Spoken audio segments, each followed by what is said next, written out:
ఎక్కడో పుట్టి ఎక్కడో పెరిగి ఇక్కడే కలిసాము, గురుదక్షిణ అన్నదానంలో విడలేమంటూ విడిపోంటూ వెళ్ళిపోతున్నాం. ఆకలి తీరిన తరువాత we miss all the joy, we miss all the fun, we miss you.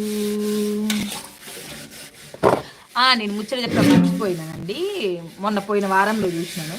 ఒక ఇద్దరు భార్యాభర్తలంట ఒక 10 yearsగా మాట్లాడుకోలేటండి. ఏమైనా కూడా తను వాళ్ళ వైఫ్ అయితే ఉదయాన్నే లేచి తన పనులన్నీ చేసుకొని వంట చేసి డైనింగ్ టేబుల్ తను తినేసి డైనింగ్ టేబుల్ దగ్గర పెట్టేస్తుందట.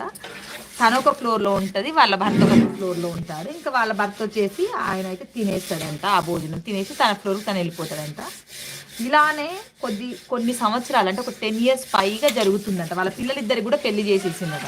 వాళ్ళ పిల్లలు వాళ్ళ ఫ్యామిలీస్తో వాళ్ళైతే హ్యాపీగానే ఉన్నారు. ఇక్కడ వీళ్ళిద్దరు ఎందుకు మాట్లాడుకోవట్లేరు అనే విషయం అయితే మనకు తెలియదు, కానీ మాట్లాడుకోవట్లేదు అని మాత్రం తెలిసింది.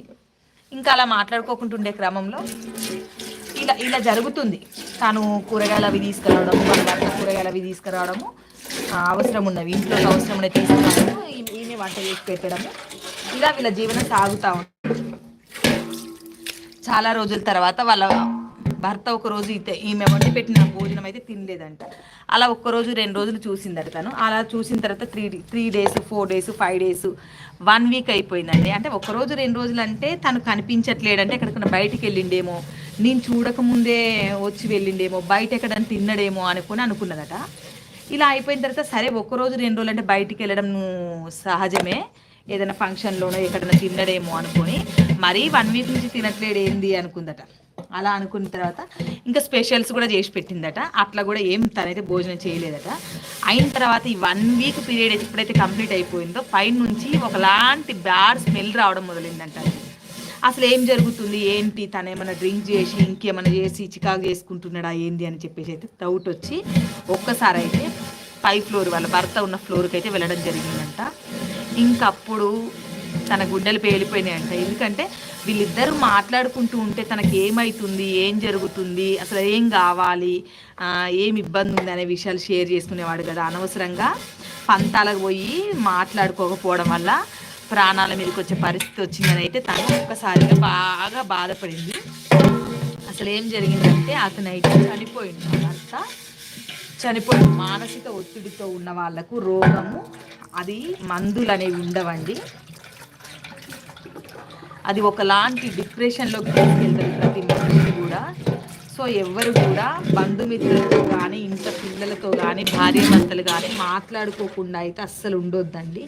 ఎంతటి కష్టం వచ్చినా, ఎంతటి మనస్పర్ధలున్నా, ఎంత తప్పులు చేసినా కూడా ఒక రోజు కాకపోతే ఒక రోజు వాటిని సరిదిద్దుకోవాలి. వాటిని మర్చిపోయి విడిచిపెట్టి మళ్ళీ యథాస్థితిలో ఉండాలి తప్ప ఇలా పంతాలకు పోయి ప్రాణాల మీద తెచ్చుకోవద్దు. ఏ కుటుంబంలో కూడా అలాంటి విషాదం జరగొద్దని అయితే కోరుకుంటున్నానండి.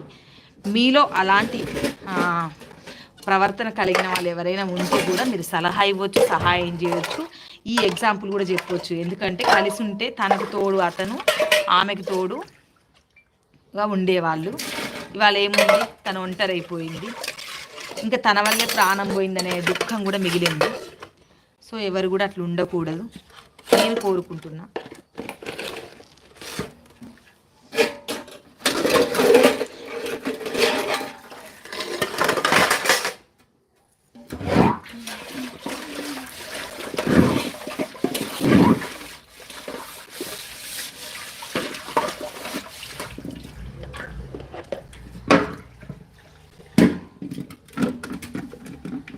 కలిసుంటే కలదు సుఖం కమ్మని సంసారం,